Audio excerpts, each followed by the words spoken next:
Hey everyone, I welcome you all to this JUnit full course by Simplilearn. In this complete course, we will learn everything we need to know about JUnit and Mockito JUnit. We have Anuj to guide us through this journey. We shall begin with understanding the basics of JUnit and have a look at different aspects of JUnit. In these aspects, we shall understand the relevance and features of JUnit. Moving forth, we shall learn the working of JUnit with Java and Eclipse with the help of a hands-on demo. After we have a complete knowledge about JUnit and its working, we shall go on to explore Mockito. In Mockito JUnit, we shall understand what mocking is and how we can perform it.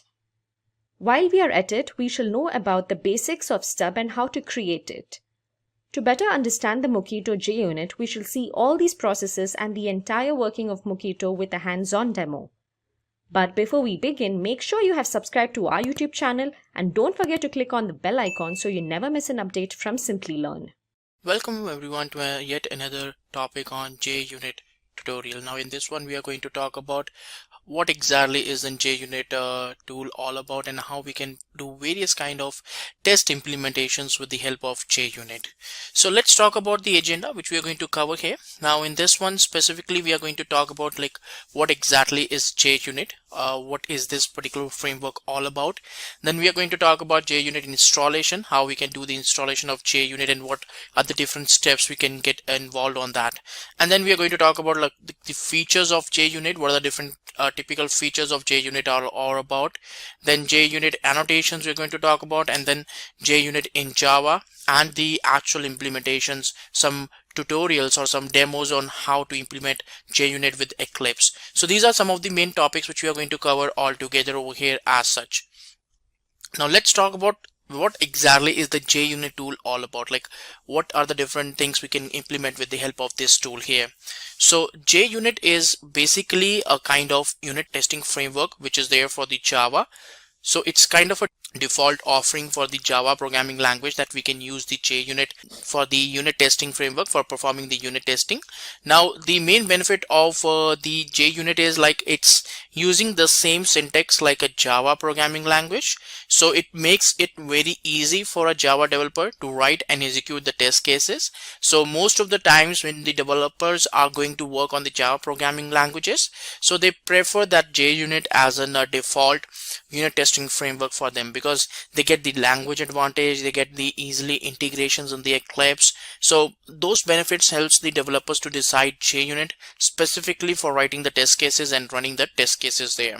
Now whenever these test cases are actually being executed, whenever you add up a new piece of source code, so all the unit test cases will be again executed there every time when you run a new build. So all the unit test cases gets executed, but you also need to take care that if you are adding up a new functionalities, you also have to add the corresponding test cases to that. So increasing more and more code will be done by the developers, but at the same time you have to sync or you have to keep your test cases up to date also. And as a part of every build, each and every test cases will be re-executed every time you're doing the build 5 times, 6 times a day. Every time the all unit test cases will be executed over there and the response will be given back.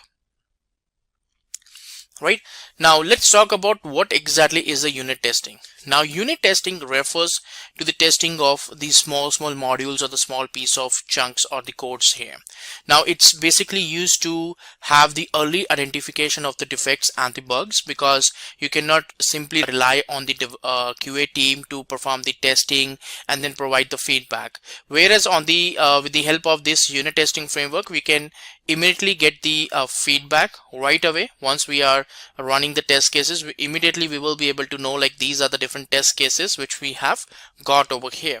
Now the developers don't even have to spend more time on fixing the bugs and issues, because these test cases will help them with the easy and the fast feedback.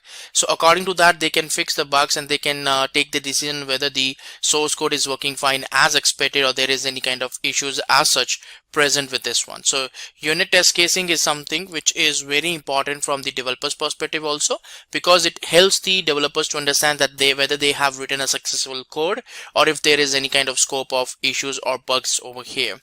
Also, the successful unit test cases increases the overall confidence of the developers, because it increases the overall performance and the quality of the product also. So by having the successful executions of the unit test cases, developers can understand that yes, the source code is working fine as expected, and there is no scope of bugs or any issues as such with this source code here. So that's the main benefit which we get with unit testing, that with this fast feedback channel, we will be able to take the decisions whether the source code is ready for the production environment deployment or not. So that's a main benefit which we get with the unit testing here. Now, of course, this can be done in two ways: manual testing and automated testing. Now, in case of manual testing, you have to do this thing manually within a manual tester or a manual testing approach. And in this one, you will not be depending on any kind of automated tool which can be scheduled or which can be executed in non-interactive manner. On the other hand, automated test case is something which is used to be executed using the tool, and it is something which is being done so that you will be able to get the complete automation. There is no manual efforts which is required as such. You are going to have like complete deployment and automations being done as such in this case. So automated testing is something in which you will be giving more focus on the automated automation tools. You may be having one or a couple of tools which using which you can write the automated test cases and you can perform the complete automation. In case of manual testing, it's quite less reliable, because you are dependent on the a particular tester which can perform the testing according to his efforts, and it's quite time consuming also, because you can only run the test cases for probably 8 to 9 hours per day. Whereas on the other hand, the automated test case is something which is quite reliable, because it does not depends on a human requirement. So it can be done like 24/7. So anytime you can run those test cases, and that's the reason why these test cases are quite faster as compared to any other manual testing approach here. So JUnit test cases and the automated test cases really helps the developers and the QA professionals to test the source code much faster as compared to the manual testing. Now let's talk about the JUnit installation. Now, as part of the installation of JUnit, you don't require to install any exe file or any kind of program there. There are a couple of jar files which is required, which needs to be there into the class path, so that every time when you write some JUnit test cases, you should be able to refer those jar files, because without having those jar files into your class path of your project, you will not be able to run the JUnit test cases. So that's the only dependency you require. If you are running a Maven build, then these dependencies will be added up into the Pom Xml file. If you are referring or doing the build from the Eclipse or doing the development from the Eclipse, then you have to put up these jar files into the class path of the project, so that these jar files can be loaded up and the JUnit can be referred over here. So the installation is pretty straightforward, but let's see what are the different steps we need to follow. Now, as a prerequisite of understanding the demo about JUnit, the first initial two things is like you require a JDK to be installed. Now you can download the JDK 8 over here from this Oracle website, and this is something which you can download for the Windows or whatever platform you have. You can pretty much install it for whatever platform is there. So for Windows platform, you can download for 32-bit and 64-bit both option over here. And once it's installed, so you should be able to use the Eclipse latest tool. Now all you need to do is that you need to go to eclipse.org, and there you can download the latest version of the Eclipse. Now these two main things which you require, because Eclipse will be required for creating the JUnit test cases, and of course a kind of IDE where you can run some test cases, JUnit test cases and all. And then Oracle is something which is required as a runtime for running the JDK also, and the JUnit test cases also, and Eclipse here. So that's a prerequisite which we got over here in this one. So I have already got these two things installed into my system, and I have Eclipse there. So let's move on to the Eclipse and see that how it goes on there.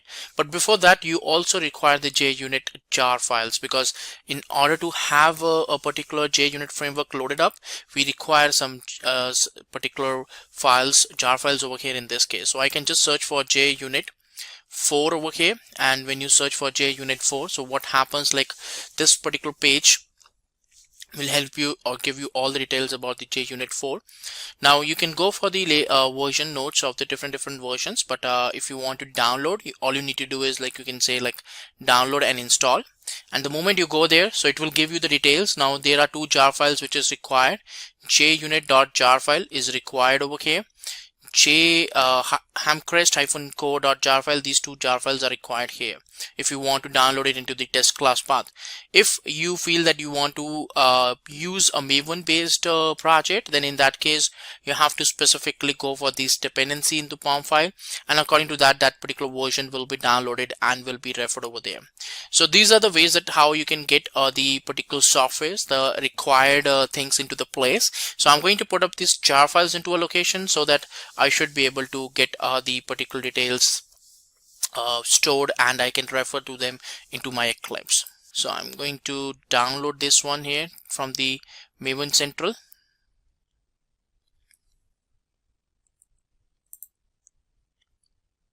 So I'm going to download this jar file, and then I'm going to go back hamcrest-core, so that also I want to download.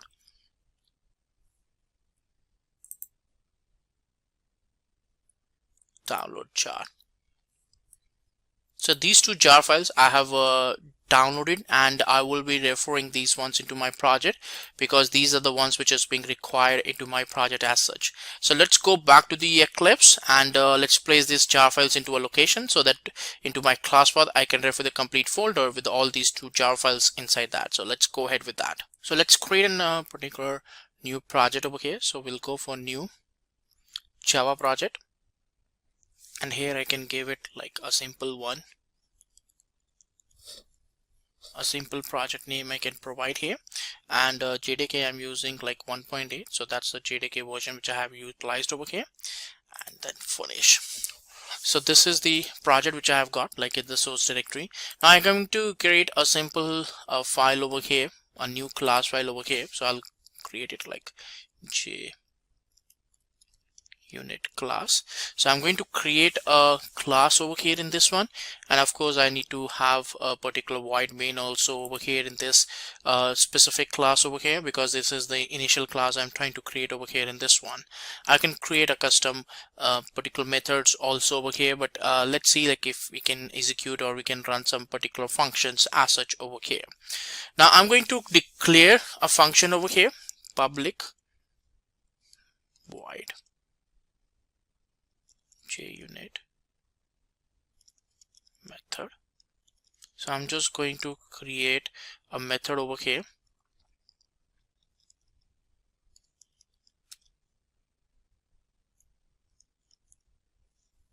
I'm just going to run a particular print statement over here.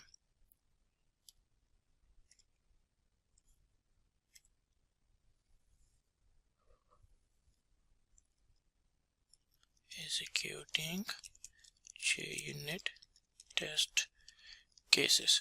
Right now this is a kind of a method which is there, which of course I can run into my public void main, and this function will be executed, will be called upon over here.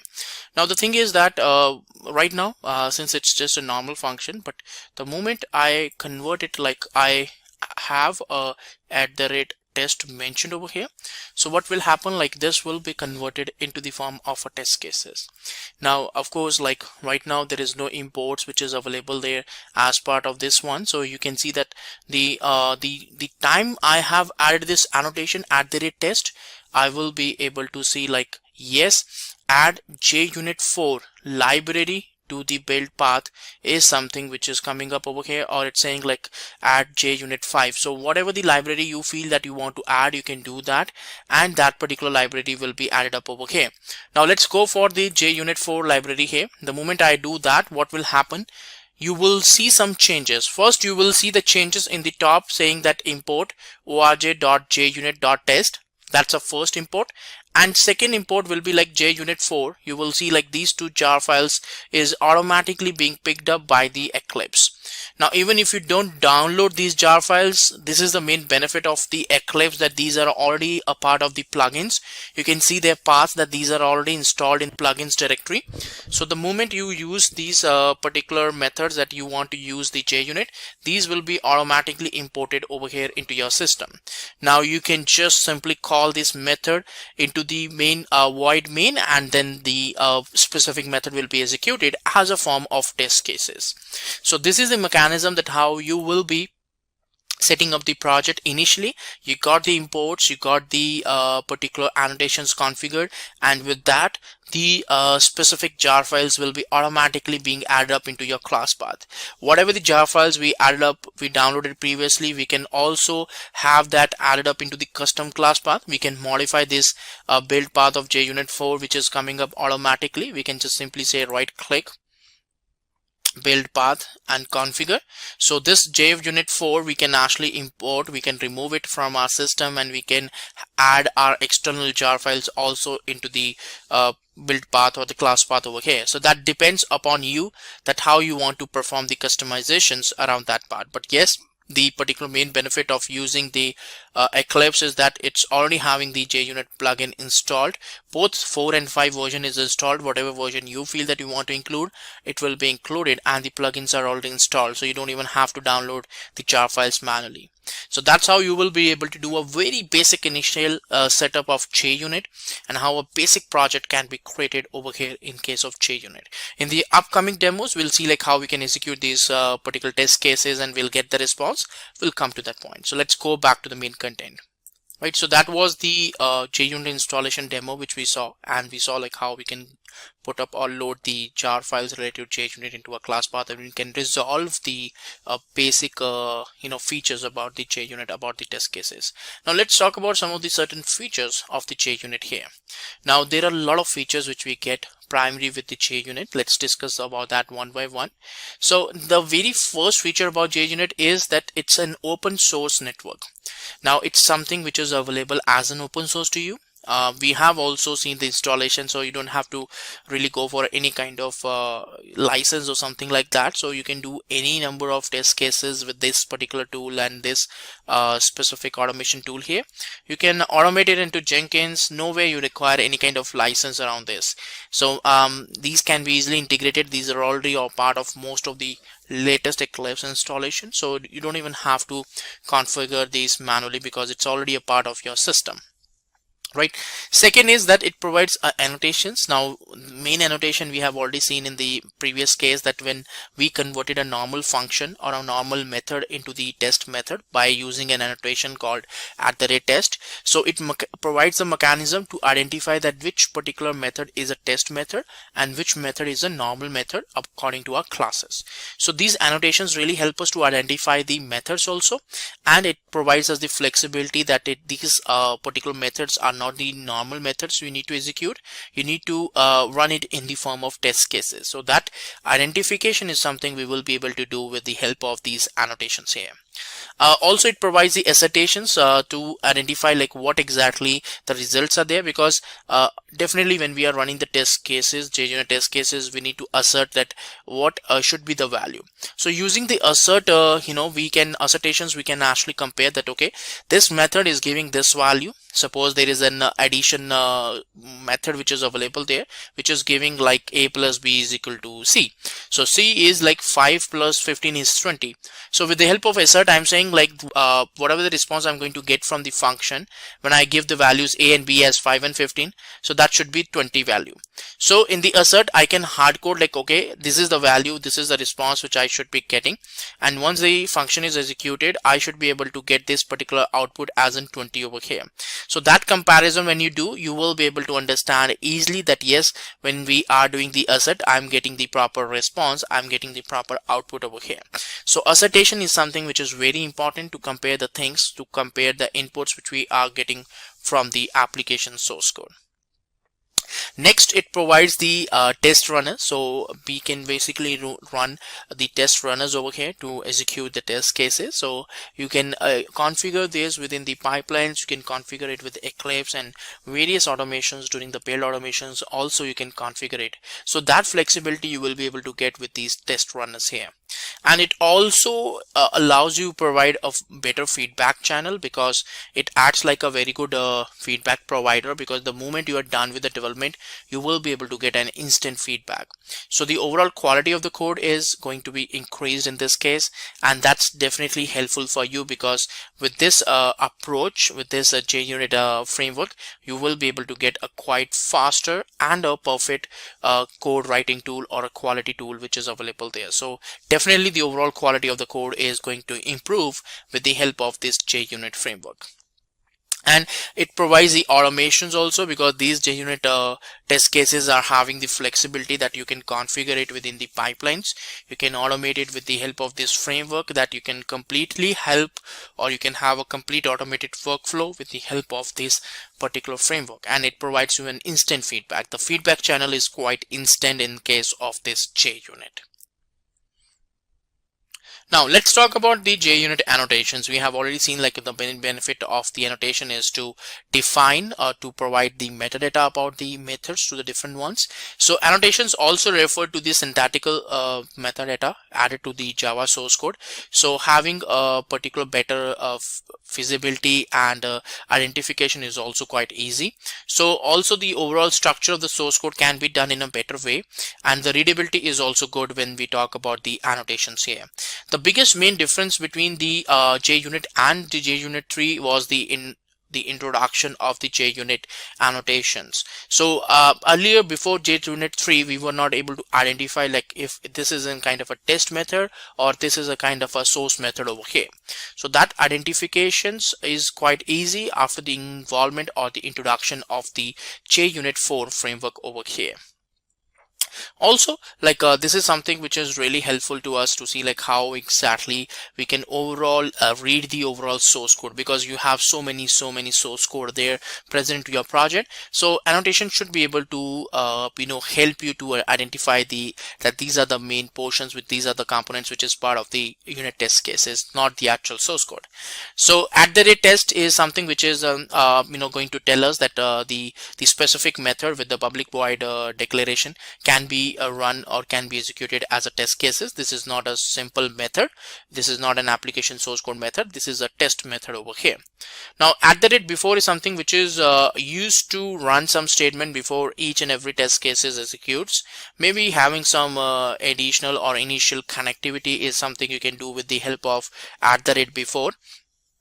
@after is something which you can do after the execution of the test cases, like some statements which you want to execute after the test cases. So that's something you can do, or you can go with the help of @after. And @ignores is something which you can configure if you feel like during the test execution you feel to ignore some statements. So that's where you can use the @ignores there. So @ignores, @after, @before, and @test. These are the 4 annotations which is being used most of the time into your JUnit test cases. Right? Let's talk about some bit more. Now @before is something which is being used to execute the classes, some statement before even any kind of test class executes. So not only before executing any method, this is something before even loading up any kind of test classes. So before @before class is being used. Similarly, @after will be there to execute it after all the test classes. And if we have a timeout configured, so what we'll have that we will be able to set up a timeout while executing the test cases. So timeout value can be configured over here. And then if you feel like if you want to handle some exceptions during the test execution, so that's where we can use this custom annotations over here to have the exceptions handled or configured over here in this one. So these are some of the very important annotations which is available there on the JUnit perspective. Now let's talk about some another demo on JUnit testing in the Java, like how we can pretty much configure the test cases in JUnit for a programming language called Java, and how we can get along or get execute those things. So now we are going to see like how exactly we can go for the execution of some Java files onto our command line, and how we can using the command line run some execution of the test cases. Typically we do it from the Eclipse, but from the command line also we are going to see like how exactly we are performing the setup and the executions over here. Now what we really need to do is like we need to see like how we can proceed further with the execution. So I'm going to open this particular Java file over here, so to get a better understanding here. So I'm going to use the org.unit JUnit class over here in this case. So we are having like couple of imports. These are the standard imports, so you can do like org.unit JUnit.star also if you don't want to go for the specific imports here. Now here we are going to create a test unit as a sample class, and in this one we got the void main over here, which is the main portion of any kind of class here. The only thing which we got over here is that we have created a test method over here called test print message. So we are assigning a value called message, a variable over here as in Simplilearn. Now what happens, like we will be able to do the assert equals over here, that if the value of message is like Simplilearn, so it will be able to help us with the proper output, and there will be no errors as such over here. So everything will be smooth, and that's what we are trying to execute over here in this case. And we are running into the null void, that these are the test cases we want to run or we want to execute over here. Now all we need to do is like we need to compile this one. We really need to compile this test cases over here, this file, and then we have to run that one. So for that, let me open the command prompt. So now in this case we will be using the javac command prompt here, and we will be copying the JUnit into the class path, so that we will not be able to get any kind of class not found issues over here. So test unit JUnit.java we are going to run. So if there is no exceptions as such, we will be able to get no errors here. Now I'm going to run the particular class file with the help of Java command, because javac is to convert the .java file to the .class file, the compile format, and then in order to run the .class file we have to go for the Java command line here. Now this means that there is no issues as such with the test cases, and everything is working fine as expected over here in this one. So the assert equals is going to help you to identify that if the execution is proper, and let's say like if we put up some content, like some different content over here in this assert equals. So I'm going to again execute this one, so that I will be able to see like if what will happen, that if this message value and this value does not matches. Like in normal situations it will say like, okay, the particular output is going up and there is no errors as such, right? So let's see like what exactly it will happen, that if we go for the executions, like if we save this file in such a way that we are providing some wrong inputs, and what will happen to our assert equal over here. So I'm going to again compile the file here. So again a new class file will be available, and this time I'm going to execute this class file again over here in this case. And the moment you did it, the assert will give you the comparison over here, saying that there is a failure of the comparison. Why there is a failure of the comparison? Because according to the code base, it was expecting the value called Simplilearn, but it simply got the value called Simplilearn 1.2, which means that your test cases over here got failed down. So this is the real way that how you will be providing the comparison, like what you should be putting up to the application and what kind of response you should be getting in return of that. So that's where you will be able to provide a proper and a complete comparison here, which will help you to understand that what exactly output you're going to get over here. And that's where the output will be completely available to you, and you will be able to get a proper output as such here. Right, so this is the way that how the comparison will be performed, and how you will be able to see like these two comparisons being done here as such. So this is the way that how you're going to run the test cases in the form of the from the command line here. So let's go back to the main document.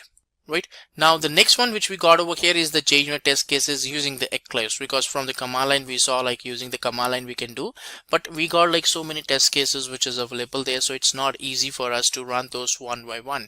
So we will be doing it through the Eclipse, so that we can see like how the execution can be really done, and we can get a hold of those particular components. So let's go back to the Eclipse, and this time we are going to run the test cases in the Eclipse here. Now let's create a new project again here.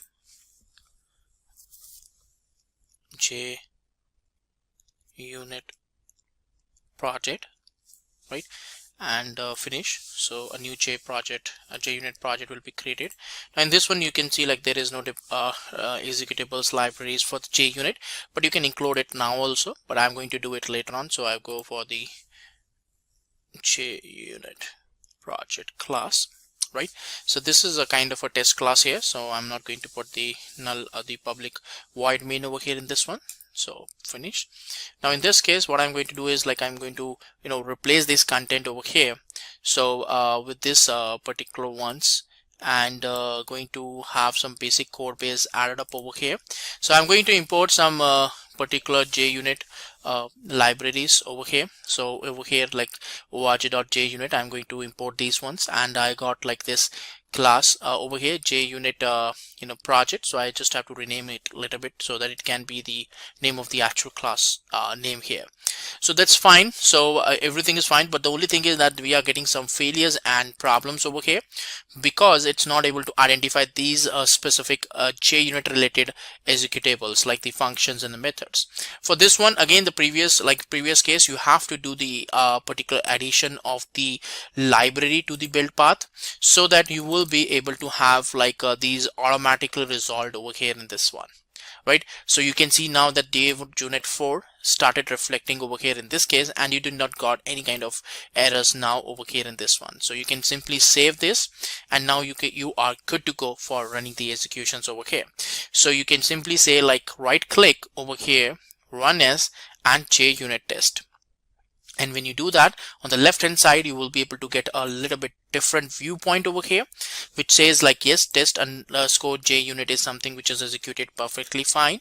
If for any reason, let's say like I change the value of string 1 here as in string 1, just an typo error I'm trying to do here so that I can show you that how the test cases really fails. So assert equals is basically helping you to find out that if the comparison between the two attributes is correct, that means that the inputs which we are putting up and whatever the output we are getting, it's both the same here. When you do that, you will say like there is a failure over here to the test cases. Now I'm seeing the failure trace over here, so I'll just move this one to the console view. So it says like it should be like string, but I got like string 1 over here, which is causing the problem here. Because of the typo error which I did, the whole execution of the test cases got failed. So I'm just going to revert my changes back here and again run the test cases. It will all be okay right now again over here. So that's the main reason that how the execution really happens and the overall mechanism and the system can be implemented over here in this case. So that's how we basically go on and we execute some JUnit test cases here. Now in this one we are going to talk about like how exactly we can use both Mockito and JUnit here to go for the unit testing. But before even talking about these two tools here, let's focus on to understand like what is exactly a unit testing here. Now there are various kind of testing which is actually available into our particular industry and into our software testing world there. But yes, there is a very important scope and a position of the unit testing here. So unit testing is something which we also call is an kind of a component testing, is actually a software testing technique in which single component of a software is being tested. We are not talking about like how exactly our application is going to interact with other applications and it's going to interact with it's not a complete full-fledged application testing. So in this case, what we are looking forward is like this is something in which we are focusing on how exactly we can only validate and test out a single component. A single component is what we are basically talking about over here, right? And when we say like how exactly we want to perform, we want to achieve the setup here. So this is the main mechanism, or this is the main kind of testing which an individual developer performs at its own end to see like whatever the piece of source code he's writing, whether it's working fine as expected or not. So this is where we are able to see like exactly what we are trying to achieve here and how a full-fledged or a basic testing validation can be done. Now the main objective of this unit testing is to pick a unit, a very basic small unit of the source code, to verify it so that it will be the moment the developer develops the code base, at that moment of time only this thing will be validated and will be fixed on. So this is something which we are looking forward over here to achieve, like how the automation needs to be done and needs to be achieved over here in this case. Next thing is, what exactly is the mocking here? Now we talked about like JUnit here, but next one is like what exactly we are talking about as in a particular mocking over here. Now when we talk about mocking, so we are basically trying to understand like what exactly we are performing, for what purpose we are going for the mocking process here. So mocking refers to the development of objects which are mock or clone of real objects. They are not the exact objects, or we can say like that's not the exact scenario which we are going to implement, but it's kind of a duplicate, or it's kind of a temporary mocks which we are creating so that we will be able to get it implemented.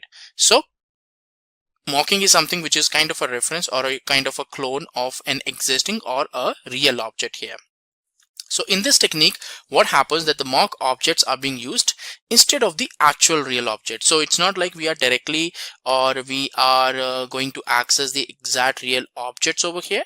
So we are talking about like using or going through the specific mock objects over here in this one. So that's where we are putting up the main focus, right? And mock objects actually give a particular output for each and every input. Whatever the inputs you are going to provide, you are going to get a particular desired output. So the mocking is going to process all these inputs, give you the desired output, and to understand like how the implementations and the setups can be done, right? So for this kind of mocking process, mocking framework is something which is quite popular. So Mockito is one of the framework which is available there, which is desired for this kind of work or this kind of approach only, where we are trying to see like how we want to perform a mocking implementation over here, right? So let's talk about the Mockito tool, because that's a primary tool which is there for the mocking activity, and we have already focused on like mocking is a process in which we are trying to process the mock objects rather than the real objects. So that's kind of verification here. So Mockito is a kind of a Java-based framework which is being used for doing the unit testing on the Java application. So if you have written the source code in Java programming language, then Mockito is a kind of a framework for you. So this is something which is helpful for validating the development of the kind of application source code here. So you will be able to validate that how your application is going to behave and it's going to work. So when we talk about Mockito over here, so it basically gives you a variety of information, like what exactly approach you are looking forward and what is the end result you are trying to establish over here. So that's the main focus of the Mockito which we are going to get, and it's for the basic approach over here. So Java Reflection API is basically used internally to generate the mock objects. That's a core component, you can say like the backbone of this whole mocking approach over here. Mockito is used to simplify the test development by mocking the external dependencies and using them in the source code. So it's kind of a blending in the whole environment there, so that your application is going to get the desired environment, and being in that environment, it can start processing the inputs and then give the desired output accordingly. So this is what we are trying to implement as such over here, to see like how exactly this mocking can be done, and Mockito can really help us in this approach here. Right now, what are the different prerequisites which we require to learn Mockito? So we basically need two important prerequisites over here. First of all, we need the hands-on experience in Java programming language. So Java programming language is very important, because Mockito is something which we can write in the Java programming language. It uses the Java programming language syntax. So that's a very important thing there to be considered. And second one is the JUnit framework implementation. So these two things we basically require for performing a complete full-fledged Mockito approach or mocking testing over here. So these are the two important components, or you can say like the two core prerequisites which we need to process before going for the Mockito implementation. Right. So let's go to understand like how Mockito framework can be configured in Eclipse, because Eclipse is the prime tool for creating the development source code for the Java programming language. So we need to see like how we can configure the Mockito framework over there, because that's the single IDE which will be utilized by the developers there. So let's go ahead in that. In this demo, we are going to talk about like how we can create a simple JUnit and Mockito related program over here, so that we can have a basic project created and we can also have some basic program created on that part. So let me open the Eclipse here. Now in this one, what I'm going to do is, like, first of all, I'm going to create a Maven project. Once my Maven project is created, then I'm going to include Mockito and JUnit related dependencies.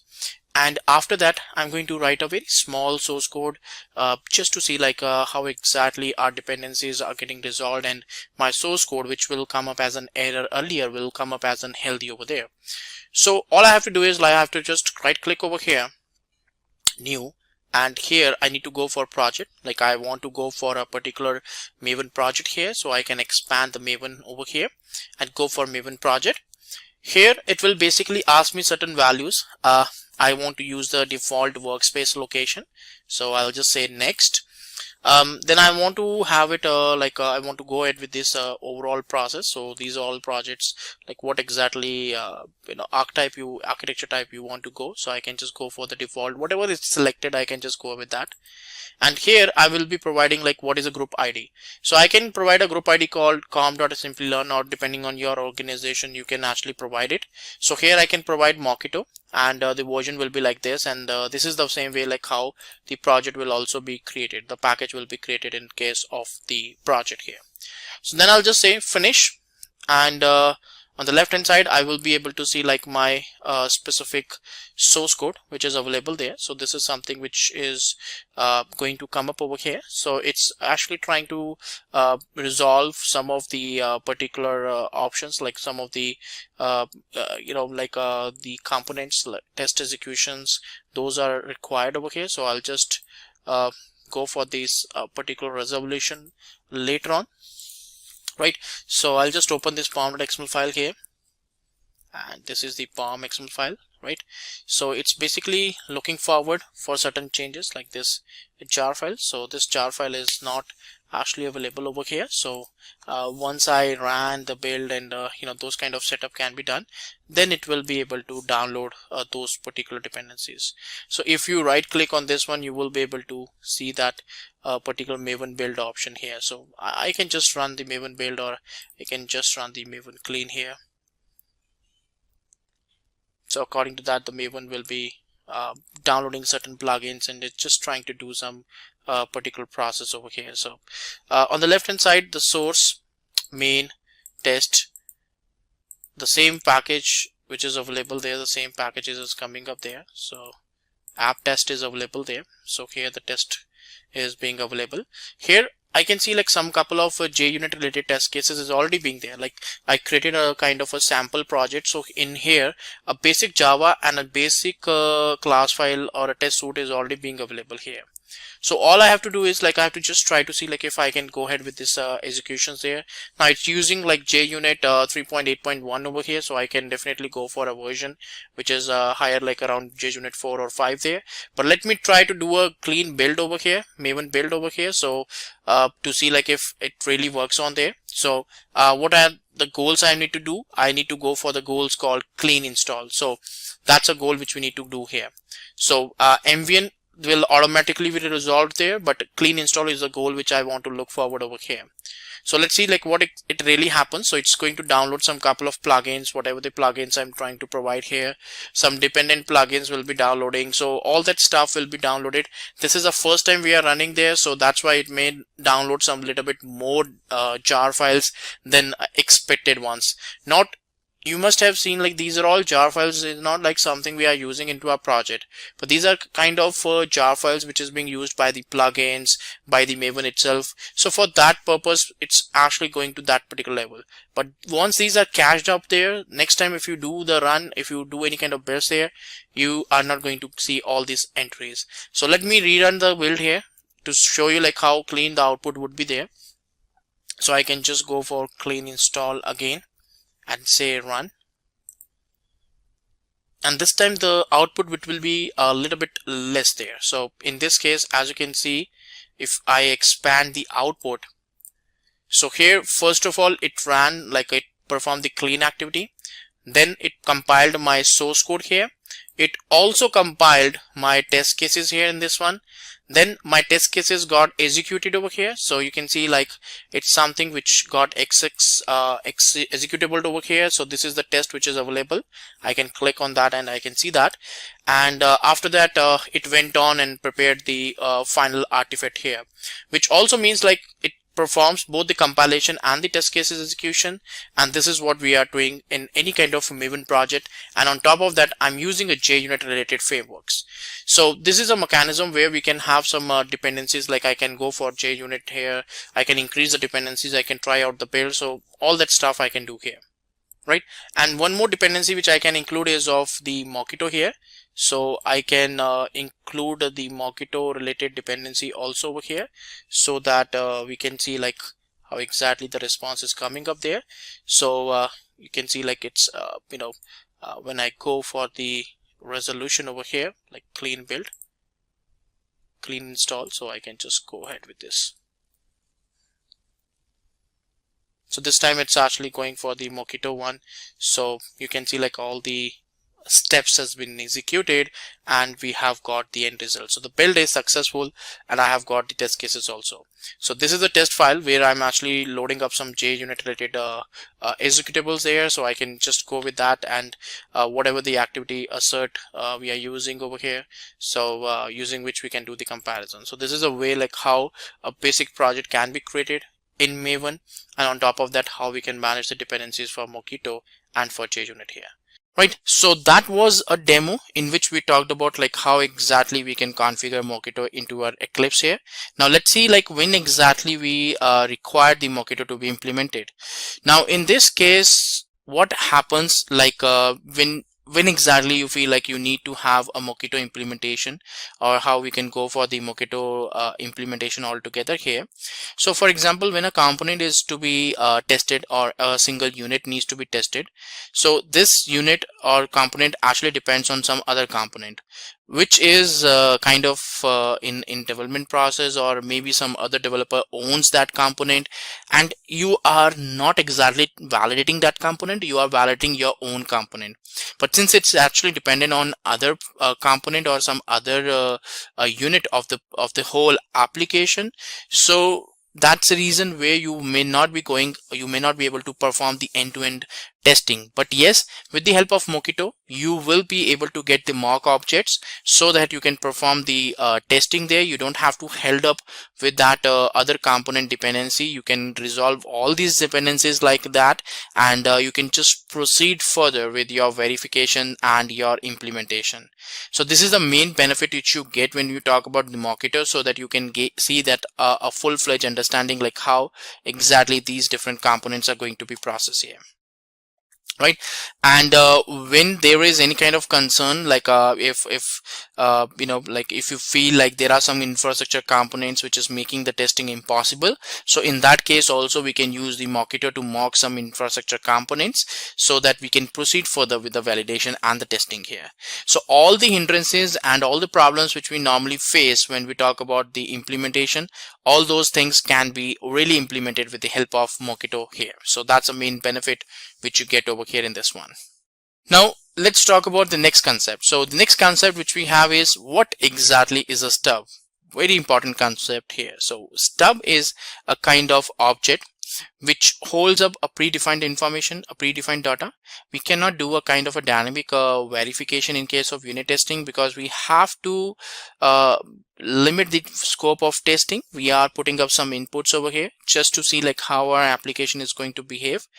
These predefined data will act like inputs, and the test cases are going to process these inputs and give us the desired output. So these outputs we will be then analyzing to understand that how our application is going to behave, or in other terms like how application is reacting to these inputs, so that we can get an end-to-end desired output as such here.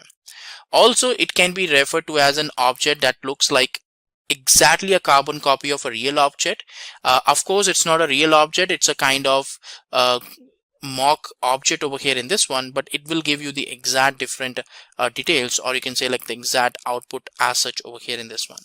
So that's a main benefit which we get with the stuff, that it helps us to get a mock object instead of the real object, so that we can get ahead with the testing and we can get all our environment for our test executions there. Right, and stubs actually they can actually return the specific output here, like whatever the output you require, so that will be returned over here. Whatever the inputs you provide, that is going to be processed by this one, and the desired output will be provided to you over here in this one. Now these stubs are used to reduce the complexities, right, so that occur while creating the real object. So that's also the complexity which is going to be reduced when we talked about the these specific stubs as such here. So whenever we talk about the stubs, we talk about the implementation. So this is where the complexities get reduced when we talk about the replication or the mocking of the real objects here. Right, so let's talk about like how we can see the stub in real action, so that we can get a better understanding, because from there we will be able to know like what is the main importance of stub in the whole mocking approach here. So let's go ahead with that. In this demo, we are going to talk about like how we can create some prerequisites for testing out a stub here. So I'm going to create a required Maven project and a couple of class files over here to make a kind of environment so that we can test it out the stub implementation in Mockito. So first what I need to do is like I need to just go ahead with a Maven project. So Maven project is what I need to create. A very basic project I want to create over here. You don't have to do much of the changes, like not much things you need to talk about over here. So the package direction, I can make it like okay, I just want the particular package.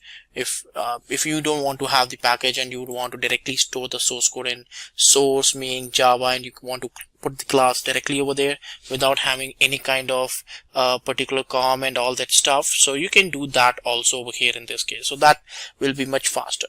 So then you can just go for the finish here, and you will be able to see like a project created, like a source main Java, then this particular package name is there, then source test Java is also there. So here is the test file, here is the main file. I can go ahead with this one. I can create a file over here. You can pretty much do that stuff also. So or you can change like this existing one also. So what I'm going to do is like I'm going to create a new class file here. So I'm going to say like okay, create new class file, and in this one I'm going to put the particular class name and a specific content. So let's see like how exactly we can go. So we can go for a particular class creations as such here, or we want to create so one class and one interface we want to create, so that we will be creating over here. So I'm going to create an interface here, right? So to service, so that's the interface name which I'm trying to provide here. And in this one I'm just pasting the content. So this is already configured here, so you just have to configure like this, right? So then I'm just going to resolve this one. So the java.util.list is also resolved. So this is the to-do service.java which is available there.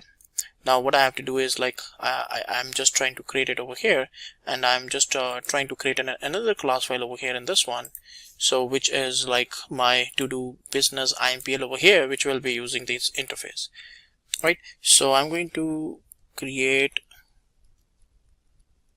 a particular class file in this one, and we are going to create it. Okay, great. So in this one again I'm going to paste this content. So I have to just sync this one. So this is what, so I have to just rename it a little bit of this one. So I have to just rename as in particular this as a 2 over here. Great.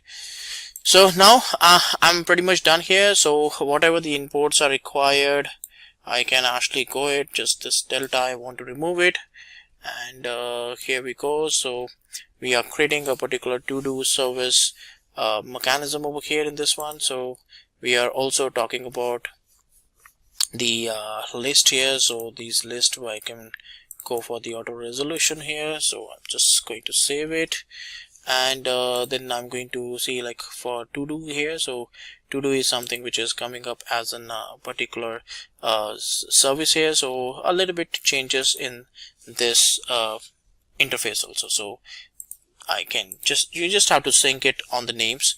So whatever name you are using, so that you need to change over here in this case. So here also in to do service I have got it renamed, so that's where it got successfully resolved. And as far as the array list is confirmed, so I can just import that also. So I'm just done here. So if you by chance change this class name, then you change the Java file name also according there, so that you will be there in proper sync up over here. So that's something which is available there, which we can use to see like how the implementation can be done, and that's a basic output which you're getting over here. Now this is where we have got all the required source code available there when we will be testing out the stub. So at that time we can actually use these one interface and one class over here. So this class is basically going for the interface call over here in this one, and that's how it's going on the implementation. So we'll come back during the testing, during the verification of this stuff. At that moment of time, this will act as a kind of basis for us here. So this is a kind of basic structure, that how you create a basic program or a basic source code over here in this one. So what I'm going to do is like I'm going to just create these stubs over here in this one to test it out, to validate that the things there. So last time we created the Java source codes there. Now the stubs we will be creating over here in this one. Then we are just trying to create, first one is for the to do service. So to do service stub, so that's the name which I'm going to use, and just finish it off. And I'm just going to put the content over here. So just in order to try out the particular matching over here in this one. So to do stub is what we are trying to implement, so that's what we are going to see here. So I'm just going to remove this mechanism, so I'm able to see like all the imports is working fine. In this case we are just trying to put some dummy information. So you can see like this is the array, this is the array list content which we are trying to provide over here in this stub.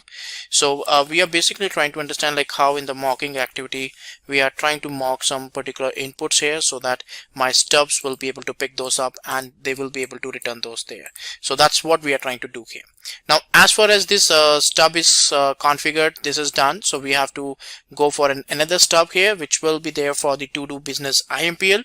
So we have to create this one for that particular implementation. So we have to put the content over here in this one to put the do business IMPL stub here, right? So I'm going to paste the content here just to match up the things. So I have to just put this content here. So I have to just rename this one, because even if we create some files, sometimes we may have to rename it. So that keeping in mind, I can just put this one here and say okay, and I'm just going to remove this component here, and here we go. So we have got like these components, like this is something which is available there. We have got the implementations which we are trying to do. We have got to do service and to do service stub both here, but these are the kind of wrong interfaces. So ideally my interfaces is com.Simplilearn.stub. So that's where we have got the particular to do service over there. And similarly here also we have got the particular ones which is available, so which is also there in the specific com.simplilearn.stub.to-do service stub here. So this is a mechanism where we will be able to find out. Even if I don't give this import, that's totally fine, because I'm already there in that package, so I can just refer it from there. And we also have the JUnit related ones which is available there. So we are getting the errors for the JUnit components over here in this case. So we also have the Pom.Xml file here in which my JUnit is being utilized. So in this one we are basically trying to use some references around the JUnit here, so you can get it on board on that case. So I can just try to run on the particular Maven build here to see like if all the dependencies are getting implemented, so that we will be able to download some required dependencies. So clean install, again I'm going to just refer it over here. I can just run the specific test also, like if I feel, but I'm just trying to download some couple of components over here in this case. So if there is any kind of issues which you're getting during the execution, so you will be able to see over here, for instance, like org.junit does not exist over there, right? So since these packages are not downloaded or not installed, so that's why you're getting the issues as such over here in this case, right? So these are the references which is available there. I can just go ahead and import some of the JUnit related ones in this case.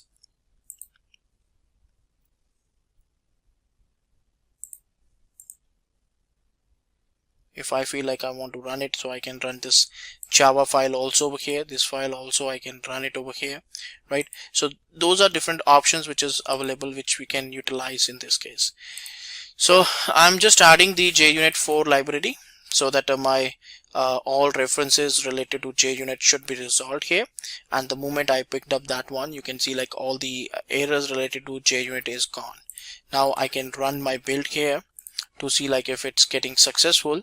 So this time, okay, so it's going for that particular mechanism. So I can change the specific version as in 4.0. let's see, like it's getting resolved, so it should be able to download that particular artifact.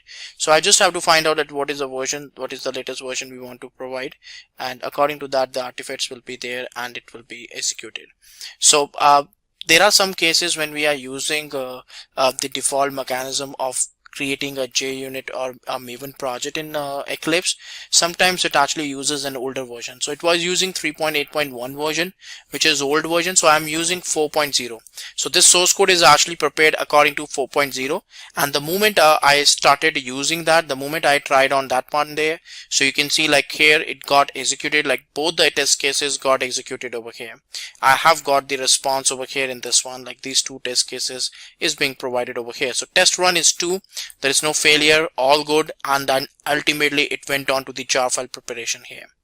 So this is a way like how the stub is actually going to particular it's going to call the particular specific classes, but yes, in this case we are just trying to input some values, some static values, which is not the real objects, but it's kind of a mock of an real objects. And that's how we are going to continue with our test cases, just to see like some inputs, if they are not there, we can still go for the testing and we can do the verification here. So this is a mechanism like how we can test out a stub to go to see like to understand like how the overall mocking is going to happen here. So that was the main implementation on how the stub can be implemented in the whole process, to see like how exactly we can go ahead with that. Now the next demo which we are going to talk about is like how we can full-fledged implement the complete Mockito code here, so that the end-to-end implementation of the mocking of real objects is what we can get over here in this one. So this will give us the complete insight about this whole process. Now first we will be creating a specific we are taking up a stock inventory kind of example over here. So we are going to create a Java file over here which is named as stock.java. So I'm just going to create a class file here called stock, and in that case we will be providing the content here. So I'm going to create a stock class which is having certain methods, certain functions. Stock is the main function which is available there. Now we have to create a particular interface which is going to be used to get the stock there, and then ultimately at last we will be creating a one test file which will be testing out this thing, the communication, and see like if the Mockito is getting passed or the test case is getting passed or not. So this is the class file which is available there. Get stock ID, set stock ID. So basic getter and setters are being used over here in this case. So now I have to create a particular interface here with the name called stock service.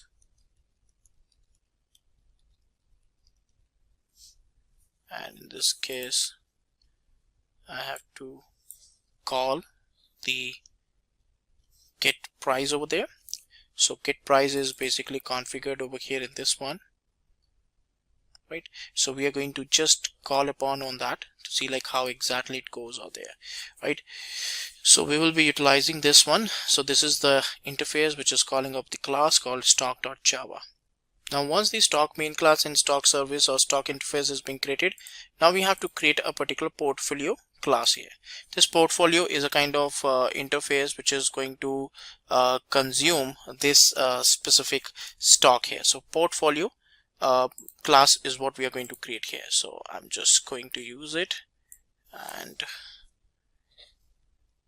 it's using some list operation. So I'm going to just import the java.util also, so that these can be imported. So these are some couple of activities, like under this one we are also calling up the stock service interface, so that can be calling up the stock internally.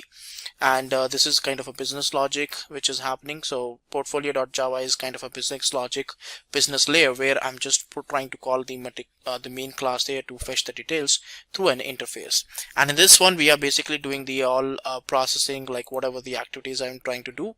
So here I'm doing the processing about the data here, right? So this is what we have from the source code perspective. Now we will be moving on to the test cases perspective, where we will be writing a test file to do the mocking over here and to get the stocks and try to do some verification.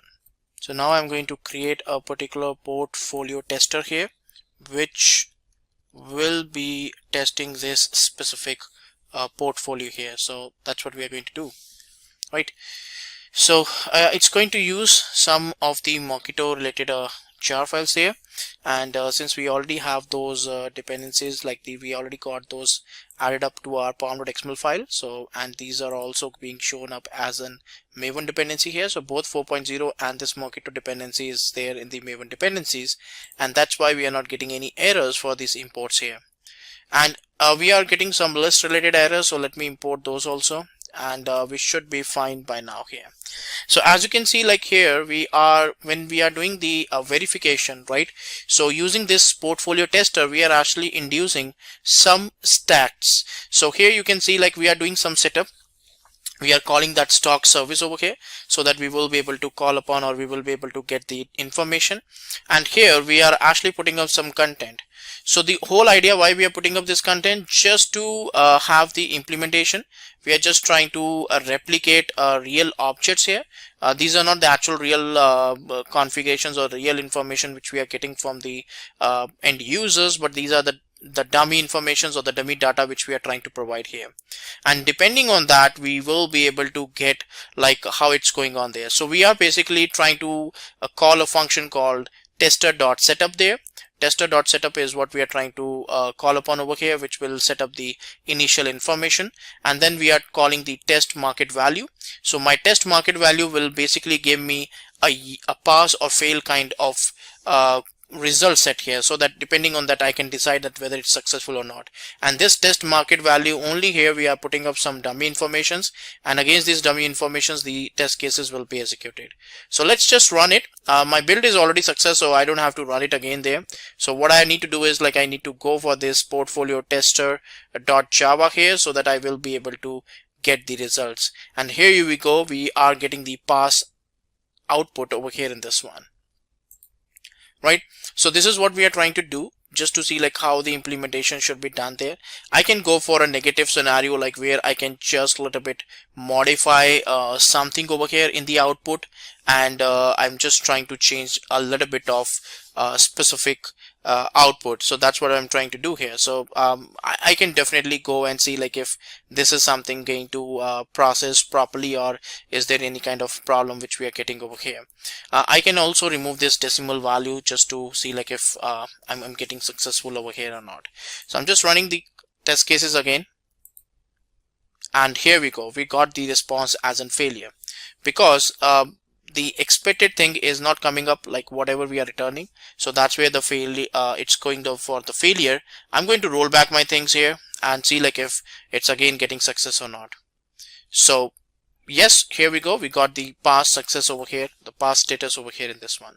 So just like that, you can actually mock the objects. You can put some inputs, and according to that, the responses will be coming up there, and you can go ahead with that particular mechanism. So this is the way that how the things really gets moved on when we talk about the Mockito, and how we can mock the real objects, and we can test out our application here. So that's what we do with the Mockito here. So that was a complete Mockito code, or you can say like complete demo over here, like how the overall process really gets implemented over here in this one. Right now, what are the different benefits of Mockito? Let's process that one by one. So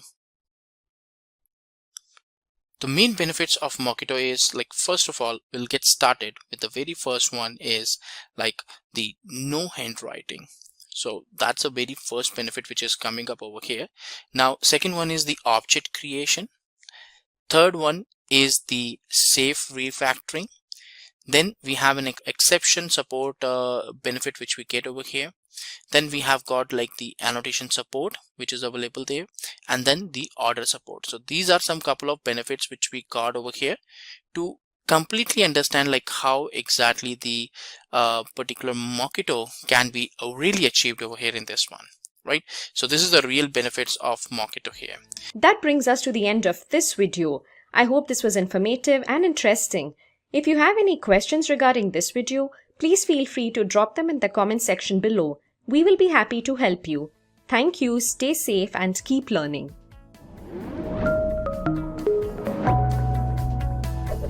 Hi there, if you like this video, subscribe to the Simplilearn YouTube channel and click here to watch similar videos. To nerd up and get certified, click here.